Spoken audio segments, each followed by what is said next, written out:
Hi, I'm Martin Contel. I'm the tech art director at Housemarque. I'm Simone Silvestri. I'm the art director at Housemarque. My name is Abibi Taneri. I'm a lead game designer here at Housemarque, and I'm working on the enemies. My name is Sharma Jagadisan, and I'm one of the graphics programmers. Can you just hit play and let's watch it together? Every time the sun dies, time stretches and tears. So I'm actually really happy of how the architecture turned out. I really wanted to dig deep into how do we give a sense of alien architecture and what can we do with it. There are a lot of curved shapes which really help with that organic feeling to it.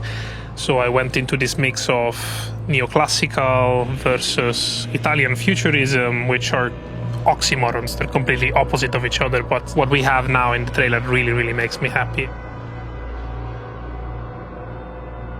This is the first people have seen of the combat in Saros, and we wanted to just give them a taste of the basic bullet pattern, right? To tell everyone that, yes, bullets are back, but also they've been leveled up, right? In this game, we wanted to take destruction to the next level. Here we have a full-blown rigid body simulation, particle-based, that fits our VFX pipeline really well. And every time you shoot at an enemy, they will explode into bits and pieces, and those will collide with the player, the environment, and that adds to the reactive nature of the game. And right here, we're introducing the first kind of big change between the combat in Returnal compared to Saros, and that's the shield, right? You can see the long line of bullets the enemy left behind, and the player is now able to absorb those with their shield, right? So by having the shield, it kind of fundamentally changes how we design these bullet patterns.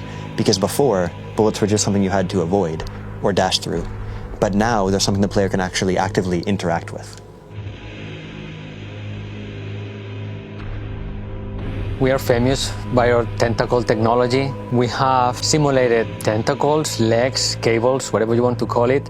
And also we have secondary animation that is driven by the main animation from gameplay. This particular enemy has all these tentacles at the bottom, and you see that it's slightly tilted like that.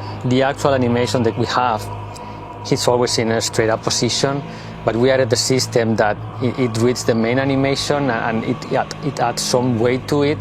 So you might have noticed that enemy there was not just pumping out bullets, it was also pumping out the red shapes that expand outwards. So one thing I love about working here is we get to have all this like spectacular VFX work with these really bright colors that you can see in the heat of battle. For this final scene in the trailer, we had these calls coming from the door, and the enemy coming from behind was coming forward, and we needed to solve an issue where the cape of the enemy would intersect with the skulls, and that was problematic. So instead of trying to create a physics-based solution for this, I just decided to push the skulls aside, and I showed this to our directors, and they thought that it's not quite there. And they asked me, would it be possible for the skulls to climb on the walls? So I put an upward vector there, and there just so happened to be an animation that the enemy would do that I also timed for dropping the skulls down. All this is simulated in real time, all these coin chains, the clothing, everything is custom Housemarque technology.